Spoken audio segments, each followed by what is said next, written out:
At the first major NATO summit since Russia's invasion of Ukraine, leaders reminded the world of the purpose of this collective defense alliance. We've reaffirmed that our Article 5 commitment is sacred, and an attack on one is an attack on all, and we will defend every inch of NATO territory. This was a historic summit. Finland and Sweden's accession will not just increase NATO's membership, but will also double the length of its border with Russia. As Ukraine appealed for more support, the alliance fundamentally shifted its response to Russia and made a strong pledge. Ukraine can count on us for as long as it takes. And for the first time in NATO's history, the US military will have a permanent base in Eastern Europe. Here in Poland, there will be a permanent presence of the US Army, the 5th Army Corps. I was able to speak to President Andrzej Duda at the NATO summit in Madrid. President Andrzej Duda, thank you so much for speaking to me exclusively here on the BBC at the NATO summit. What are your thoughts about what is happening here at the NATO summit? Have you heard, are you satisfied with what you're hearing? Czy pan czuje się upewniony to, co słyszy na tym szczycie? Przede wszystkim trzeba powiedzieć, że to jest szczyt NATO, który... First, I have to say that this NATO summit is for sure of historical nature. Why? Because you can say the following. Green light was given during this summit for accepting into NATO of Finland and Sweden. This is an incredibly important piece of news for the entire alliance, but especially for its eastern flank, because these are the cities of the Baltic Sea region. This is a very important piece of information for Poland. This also will extend the border a lot between Russia and the North Atlantic Alliance. So for sure this is a historic decision. And the second very important issue, all these decisions which are being taken on response to Russian aggression against Ukraine, this is a process which has been going on for some time, of course, but today NATO is taking crucial decisions on strengthening NATO's eastern flank. It is taking decisions on changing its approach to Russia. Let me remind you that according to the previous strategic concept of NATO from 2010, Russia was seen as a partner country to NATO, but of course, as a result of the invasion on Ukraine, this has changed dramatically. Today, Russia is called directly the biggest threat to NATO states, especially to its eastern flank, the flank on which Poland is located, and boosting NATO in our part of the world, in our part of Europe. Today is the element which is being discussed at length here. Here decisions are being taken, decisions which are reflected both in the new strategic concept of NATO, which is being adopted today, but also it is reflected in the joint declaration, which says that the countries in a special situation, those which are particularly involved in helping Ukraine, can also count on certain special and adequate treatment. President Zelensky, who has your mobile number, who calls you to talk, to get advice, should he be asking for Ukraine to join NATO? Should he be pushing for that? Czy pan Zelensky, który ma pana numer komórkowy, czy powinien pchać, żeby Ukraina była w NATO?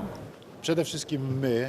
First of all, we, Poland, have been claiming from the start, and we are always going to have this position, that the door to NATO, just like the door to the European Union, should remain open to those who want to accede the North Atlantic Alliance. Of course, certain conditions have to be fulfilled, but today, and I also stress that in my speech, which I gave in the forum of the heads of state and government of NATO, I stress that the open door policy has to be maintained maintained towards Ukraine. Of course, today there is a war in Ukraine. Today NATO is supporting Ukraine, and Ukraine is not a part of NATO, but Ukraine has got a clear support of NATO, very strong and very clear, as a country who is democratic, independent, sovereign, and which was attacked without any reason and without any justification in a brutal way by Russia. But are you frustrated that NATO didn't heed your warnings? You have been warning about Russia for a long time and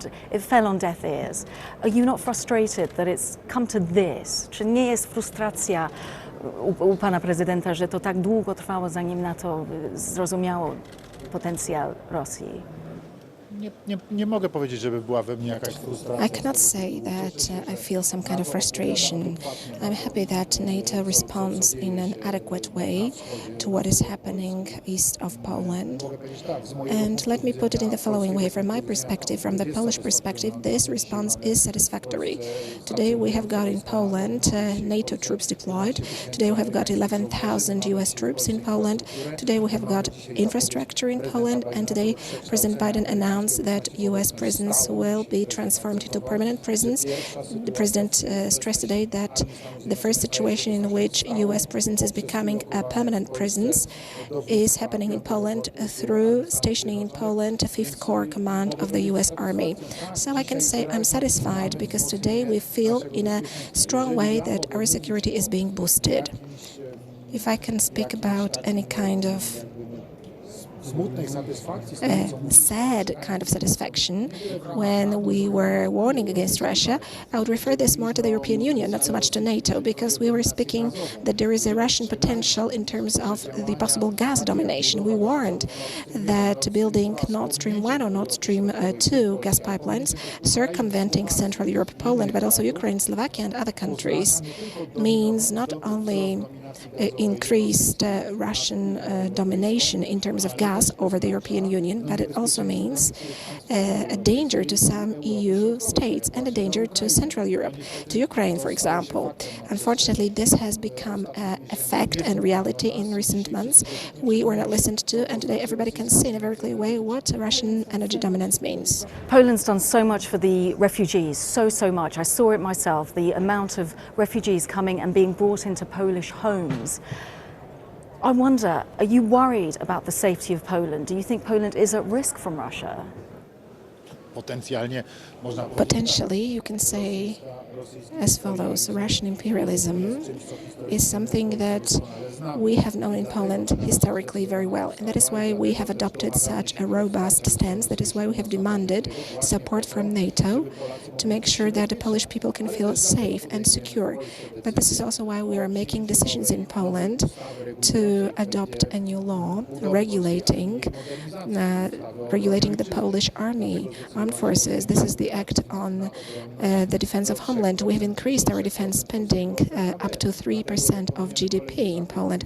That is why we are making purchases, and we want to increase the number of troops in our armed forces in order to boost our deterrence potential.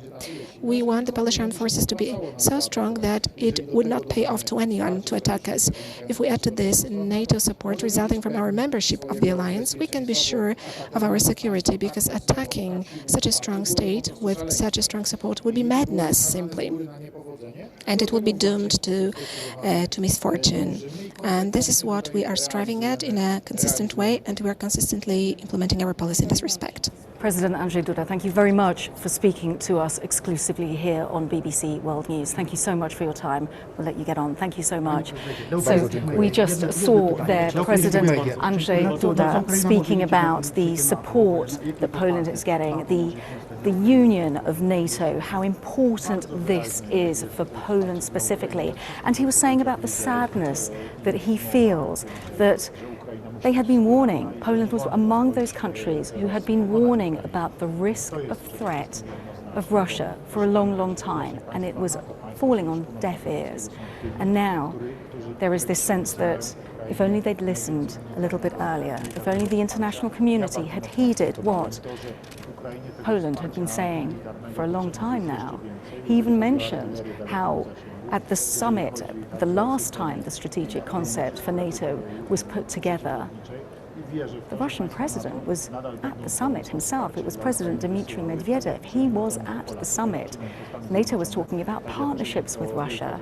And so that kind of sense of sadness that had the international community, had they have listened to Poland a little bit earlier, you hear that expressed by the president as he is here, as he is listening to what Volodymyr Zelensky has said to the delegations here, to the leaders here. President Zelensky asking for more support, for more weapons, for more money, but also the idea that all of the people, the millions of Ukrainians who have been displaced, most of them going into countries, neighboring countries, most of them coming into Poland. It is the situation that the President is discussing here and is making sure that the rest of the NATO alliance, the 30 members, soon to be 32, have an understanding of President Andrzej Duda very much. Like I was saying with him, Volodymyr Zelensky does have his mobile number. They do talk. They met. President Duda is one of those people that Volodymyr Zelensky will call up. They have a strong relationship. Poland and Ukraine historically have such a strong relationship in terms of culture, in terms of history, in terms of language as well. So it's very fascinating to hear him talk about how the warnings that Poland had made had fallen on deaf ears previously, but he is happy to see a stronger NATO, a united NATO, and that is exactly what Jens Stoltenberg wants from this summit.